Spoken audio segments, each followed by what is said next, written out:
Oh, man. Where do we start? Well, as you can tell by the title of the video, and probably all the emojis, I'm still pretty hot. Okay. We're talking about the Roval today. The monstrositous. I don't even know if that's a word. I'm saying it though. That monstrosity of a race that we just had to watch, and just so many things. Um, where do we start? Well, let's start with the next gen car. The next gen car sucks on road courses. I don't know if you guys knew this, but it's designed like a sports car and it races like a sports car. Good news, everybody. We now race like IMSA. Bad news, everybody. We now race like IMSA. Okay, that's the fact of it. We designed a sports car to run on ovals. Well, guess what? It's not actually designed to handle ovals all that well. That's why the racing's good, because the car's not easy to drive on ovals. Once you get to a road course and everyone's got crazy amounts of grip and not a ton of horsepower, guess what? They stick to the track like glue, and nobody can pass anybody. Like after 2 laps of racing, it's darn near impossible to pass anyone without them making a mistake. Like you can't save your stuff, you can't make any moves. The tires fall off, but they fall off equally, and so you're just sort of stuck, unless you are like significantly faster, like a second a lap. So bravo to the next gen car. It is not designed for road courses. That's okay. That's okay. It was designed to handle well on road courses, and it probably does.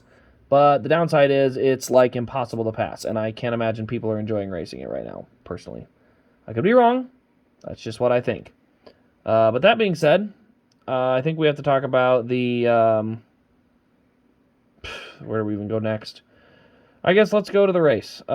Stages 1 and 2, Joey Logano literally got out front and had the second best car, probably. I don't even know if it was the second best car because he never came back through the field, but had a good car, maybe, we don't know. William Byron's faster than him the entire 25-lap stage. He sat there half a second behind him and could not pass. Could not pass. It's Martinsville all over again. This car sucks on short tracks and road courses. It sucks. I'm sorry, Martinsville was the worst race at Martinsville we probably collectively had ever seen. Most of these road courses are way worse than last year. I can tell you personally, of all the Bristol night races I've been to, this year was the worst. Because once Chris Buescher got the lead with 30 laps to go, I was like, race is over. Chris Buescher won. You can't pass for the lead. Can't happen. Nope. Not without the help of lap traffic. It's not going to happen. And that's exactly what happened. You know, fresh tires didn't matter. It didn't matter. And it's not because, the tires aren't falling up. No, it's the car. The car has no horsepower. And you need a little more of that on these short tracks. You can get away with it on the big tracks. And people, I get it. We think this is so much better on the intermediates than it was before. Well, did you ever consider the fact that maybe that's because we upped the horsepower? This was originally supposed to be 550, and they moved it to 670. And guess what? It's better. So maybe we take it from 670 on the short tracks up to 870 or something, so that it actually, can race instead of just driving straight lines with each other. So the car gets literally an F minus. F minus. Awful, awful car on this track. It is. I'm sorry. You barely tap the wall. Guess what? Your whole wheel is bent, or your toe link is bent, and you're like toast. You're like going 10 laps down for a slight contact with the wall. I'm sorry. Why in the world did we need to put independent suspensions in these? I must have missed that part where we wanted our rear suspension to be more fragile than before. And we wanted the rear bumper to be stiffer than it's ever been, causing concussions, but we don't want our rear suspension to be that way. We want those to bend anytime you touch anything. Like, what the heck are we doing? That doesn't make any sense. Okay, so that's another part. Then we go to the 2 stages. Basically, like I said, nobody could pass, so people pitted before the stages and flipped them, and stage winners on stage 2, I think Chastain won the stage, and a bunch of guys got points from, 30th. What does that tell you? The whole format is broken, too. The fact that, let's see, AJ was running first, Reddick was second, Elliott was third. Basically, everyone within the top 8 pitted with 2 laps to go on the stage, and then a bunch of others, 30 total people pitted right before the stage to jump track position so they wouldn't get stuck in the back. Why did they do that? Because NASCAR has a broken system for the race. Why in the world are you punishing people for getting stage points by sending them to the back of the field? Why? I'm sorry, that does not make sense. Because if you're Joey Logano, yeah, you got your stage 1 points, but then you were stuck in the back the rest of the race. You were doomed to the back of the field because you had to have the points. Even though you sat on the pole, led all the laps in stage 1, and guess what? Your reward for that? 30th place. To start stage 2. I'm sorry, it's garbage. That's a garbage format. Stage racing, fine, whatever. I don't even care if you want to give out stage points, but you have to get rid of the stage cautions on road courses.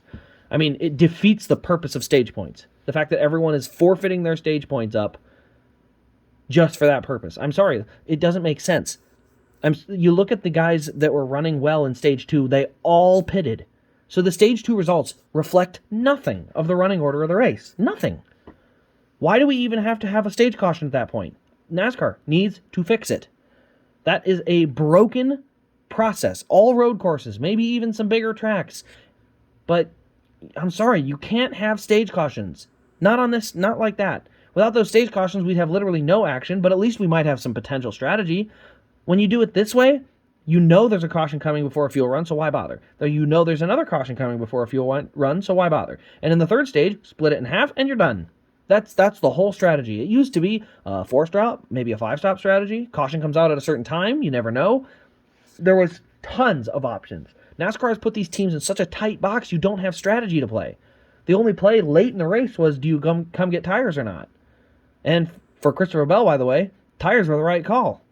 Now, I don't know if he would have won the race if the entire front dozen don't take themselves out, but it certainly would have been close. But once everyone took each other out and he ended up second on the next restart, you knew exactly what was going to happen.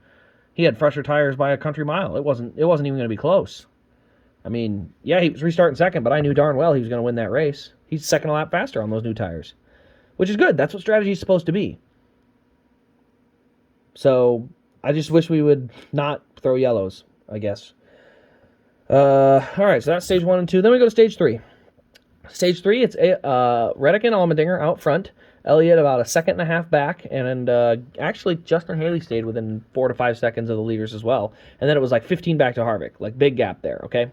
So that was how they were running for the big chunk of stage 3. Elliott comes in first, Reddick a lap later, and then Allmendinger 2 laps later. And by doing that, Allmendinger lost a lot of track time to those new tires that Chase Elliott put on. And Tyler Reddick's crew, coming in a lap later, lost a little track time, but they had a mistake on the left rear that really cost them. Now, because Allmendinger came in 2 laps after him, his new tires were able to put him back in front of Allmendinger, but at the same time, he had lost 5 seconds to Chase Elliott. So Chase Elliott comes out of the lead, or comes out of the pit stop sequence with the lead, okay? He comes through that pit stop sequence, he gets out, and he has a 5-second lead or so. And so we're watching. We're just kind of seeing, is AJ going to be able to chase him down? 30 to go, 20 to go, 15 to go, 10 to go. And then at 6 laps to go, we've got a caution. Oh, we got debris. There's debris on the track. There's a sign sitting there. That's got to be a caution, right? There's a caution there. We can't have a sign sitting on the track, right? I mean, sure. If you're going to say there's a sign on the track, maybe we need a caution for that. But let's throw it when it gets there, not 20 laps later. How about we do that? How about instead of throwing it when it's getting down to crunch time so that we can create this artificial drama that NASCAR has always done for some dumb reason, maybe we throw it right when it falls down because it's a hazard. And if it's not a hazard, apparently not a hazard enough that 20 laps went by and you didn't seem to care, if it's not that big a hazard, well, then maybe we just, leave it. Instead, we get our entertainment caution. And then in comes the clown show. Restart follows, and on the restart, side-by-side battling for the lead, AJ Allmendinger and Chase Elliott. Allmendinger shoves Elliott up into the marbles, so then Allmendinger goes to the lead, and then he goes wide in the next corner into the grass, and then Harvick goes to the lead. So Harvick goes to the lead, Elliott to second, Reddick to third, and they go into the next corner. And Reddick, for some reason, thought he was going to dive in there and make a pass, and, it was a straight-up dive bomb. He was never going to make that corner. And I know everyone wants to say, well, he was inside. It's like, yeah, he was inside because he sent it in so hard that there was no chance to make the corner. That's the point. Chase was set up for corner exit. He was going all on corner entrance, and that's why he hit him in the middle of the corner like that. He didn't hit him in the middle of the corner because Elliott was too slow. He was setting up for the exit of the corner, and he just sent it in there and hit him. But that's unfortunately what we have now. That's road course etiquette anymore, is just send it in there and hit him. And I don't know. It's just what road course etiquette is. So he goes best car all day, best car through run 3. He gets spun around. Meanwhile, Reddick now falls to third behind Christopher Bell. Allmendinger falls to fourth behind both of them. And now the 3 dominant cars of the day, gone. Out of the pack for the race win. Then Chase Briscoe gets spun around by a car just simply sailing it in way too deep into the inner loop, or not the inner loop, the bus stop on the backstretch. So he gets spun around. That pretty much really affects his playoff chances. But then there's a caution for Ty Dillon and somebody else that were stopped. Okay, so we have a caution because I had that, and there was part of the curb sitting in the track because the track fell apart again. Ode to joy. Maybe we should be done with these stupid things. Okay, so then they have that caution. Well, guess what? Chase Briscoe comes in for tires, but Austin Cindric is still stuck on old tires. And on the ensuing restart, Austin Cindric gets dumped. I shouldn't say dumped. He runs into Keselowski and spins himself out. He was trying to stay on the new tires. He couldn't quite hang with it, and it was his own mistake. But this all happens post the what should have been the final lap, by the way. So he got spun, and all of a sudden, now he's out. And now Larson's back in, and Briscoe needs to get 3 spots. Well, Chase Briscoe drove like he had no plans on racing next week, I think, because he was bulldozing people all over the racetrack. Eric Jones, Austin Dillon, I mean, people were getting knocked around, and he did not seem to give a crap. And I know what people are going to say. It's the playoffs. It's the playoffs. Just because you're in the playoffs doesn't give you an excuse to run people over and treat them like crap. Okay? That's not how that works. You're still supposed to race them. You're not supposed to just knock them out of the way. That's not racing. Okay? Knocking people out of the way does not take skill. Driving a good line and setting up your passes, that's what racing takes. Now, at the end of the day, he got back into the playoffs. And so we'll say, oh, he did what he had to do. Well, guess what? He did what he had to do, but I don't blame any of these drivers next week if they get in his way and rub him and give him a hard time, because you can't let people walk all over you in this sport. Look at William Byron. He literally gets walked all over all the time. He does one little thing of payback, the internet cries, and he almost got a penalty that kicked him out of the playoffs. Okay? Like, that's what happens when you show no backbone. Nobody's afraid to run you over. So, I don't know. Maybe these drivers have to start figuring it out, but they're going to have to get there at some point. But anyway, so Briscoe ends up moving on. Kyle Larson's out. He made a mistake and went to the back, so that's part of it. But this all goes back to what happened with 6 laps to go. The caution of that sign flipped this race on its head and turned it into a chaotic demo derby. NASCAR loves this stuff. They think... Here's what I'll say. NASCAR truly believes that the people who tune in to watch their product on the racetrack every week only care about 3 things: crashes, side-by-side racing, and drama. That's all we care about. That's it, right? No. Those 3 things were considered uncommon. Not necessarily rare, but uncommon. And so when they happened, they were different types of storylines. And the problem I have with that is now we are ignoring basic storylines in the seek of these things. NASCAR's seeking out so much drama and so much side-by-side racing. Not actually even say side-by-side racing. They don't want side-by-side. They want crashes. So they're seeking out all this stuff that they will intentionally throw a yellow and wait till it's down into crunch time, so that way people will run each other over. And guess what that creates? An absolute train wreck, which is exactly what we saw. So, I don't know. I hope they just don't go back to the Roval next year. I'm sorry, this car does not race good. And if it's not fixed by Martinsville of next year, Martinsville Spring is just as bad as this year, just cancel the Roval. Put it on the oval. I'm sorry, the oval is better. The oval race was terrific. The Coke 600 was great. Put it on the oval. This was the worst Roval race I have ever seen, start to finish. I'm sorry, and everyone should have looked at that. Yes, you can look at the chaotic finish and the clownery that happened there. Okay, take that out. Let's talk about the first, 15, how long? It's 109 laps, so take 6 laps, 103. Let's talk about the first 103 laps, where once somebody got single file, you couldn't pass. You saw maybe, and I mean, I was live streaming, maybe 1 pass throughout the whole field per lap. 1. And it wasn't because the cars weren't competitive. As I said, there were better cars stuck behind slower cars, but because of this car, they were stuck about 5 car lengths back. You couldn't close in. You couldn't get right on their bumper. You couldn't get within a car length or 2. And that's a problem. This car is not good on road courses. So maybe next year, I know it's already too late, we've scheduled it, but maybe next year or the year after, maybe we take out 7, instead of having 7 road courses, we go down to 4 or something like that. We have a perfectly good Charlotte Oval that's just waiting for a race. A perfectly good Indianapolis oval that's just waiting for a race. Maybe we take the two biggest clown shows of the year, which were both of those road courses, and put them back on their respective tracks where they belong, on the ovals. Look, I loved the Roval. I thought it was a fun track 2018 to 2021, okay? But this car is bad. Not just not great, it's bad. It puts on bad racing. It is not good. So that has to be fixed. But at the end of the day, I think today was just a tipping point. You know, kind of that realization that NASCAR's never going back. They're never going back to the era of competition and, you know, having the elite drivers and really having that kind of respect for talent and the true craft of motorsport. NASCAR is in the entertainment business first, foremost, and only. That is the only business they're in. Why else would you put an unsafe car on the racetrack week after week when you know it's unsafe? You knew early in the season that this was a problem, and because, it's single source supplier, we have all our things guess what?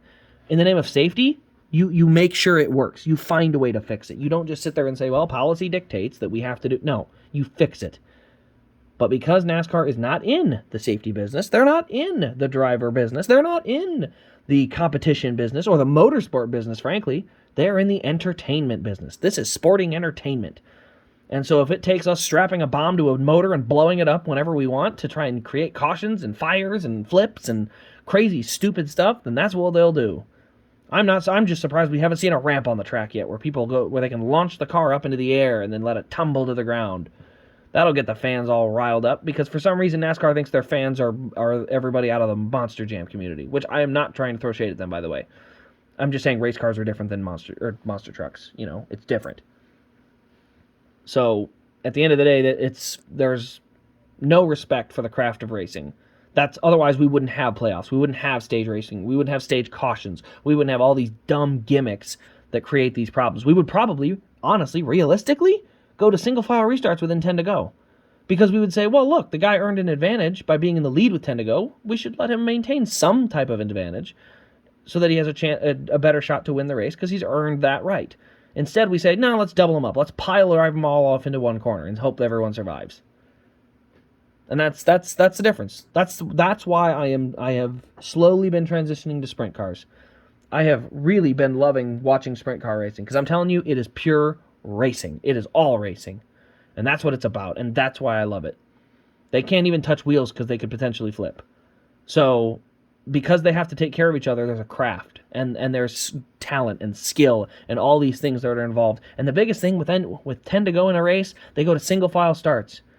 And they do that to try and make sure that they don't have too much chaos and get somebody hurt. Because they are actually still concerned about safety. NASCAR says double them up. Let's send them off into the corner at full speed and see how many of them make it out the other side. It's like running your toy cars down the slide. You don't care what happens to them. If they fly off the slide, who cares? I'm at a loss. I'm frustrated. I've watched it. I watched that whole race. I streamed it. You can go back and watch the reaction if you want. I mean, I was hot. I was watching this. Ever since that caution came out, I said, I really don't like that. This is about to turn into a clown show, and NASCAR knew it when they put it out. And sure enough, what I predicted, I didn't even predict it. We all knew it was coming. It's not a prediction. We knew it. But sure enough, that's what we got. A clown show. And a bunch of cars that were safe got thrown out of the playoffs. A bunch of guys that were out of the playoffs got put in the playoffs. And at the end of the day, if you went and watched all 3 hours of the race, why'd you bother watching all 3 hours of the race? All you had to tune in for was the last 6 laps. The entire first section of the race was irrelevant. Irrelevant. Because at the end of the race, we decided, let's re-rack it all up and start again. And that's what we did. So, 0 out of 10, nothing good to say about it. Like I said, this Roval race was a pure disaster, and it has drawn or stuck a bigger wedge in my real love for this sport. I've grown up with it. Obviously, I have an entire channel not dictated, but I have an entire channel around, the diecasts of these cars and all these things. And yet, the sport feels like they are just not interested in having me as a fan. I think they're more interested in finding casual fans that want to see flips and dumb stuff. But, for the true race fan, the true motorsport fan who appreciates all the nuances and the craft of the drivers and how good they are at what they do and the little tricks and things they can use to help themselves get an advantage on the racetrack, all those things NASCAR does not seem to care about. So, Frustrating, but at the end of the day, guys, it's just a sport. We all go back to our regular lives on Mondays. We enjoy it on the weekends like always, but I think this is one sport that if they keep this kind of stuff up, I just won't need to tune in. I'll just, like I said, there's other options out there. And if NASCAR's not going to pull their head out of their butt and get the sport back on track where it needs to go, like I said, the next gen was a small step in the right direction, but it turned out, they're just trying to cut costs for teams because they don't want to, pay the teams a fair amount of what the sport's earning. So, at the end of the day, we'll see what happens, but maybe we'll get lucky. Maybe the sport will split into two parts. NASCAR will keep their next-gen car and all their stupid crap, and the car owners will start a league of their own, and it'll just be a bunch of Xfinity cars with 1,000 horsepower running at short tracks. And the rest of us will rejoice and watch one. NASCAR can fade into irrelevance. So, anyway, guys, this has been Race Craze. I'm not even going to thank you for watching. This has been a torture for you, too. Nobody won. Nobody. Christopher Bell got into the playoffs. He may have won. Nobody else did. Nobody else in that race won. Nobody. Not a single person. So, anyway, guys, stay tuned. Diecast review tonight, and big live stream coming later this week with a lot of new arrivals. So, thanks for watching. We'll see you in the next one.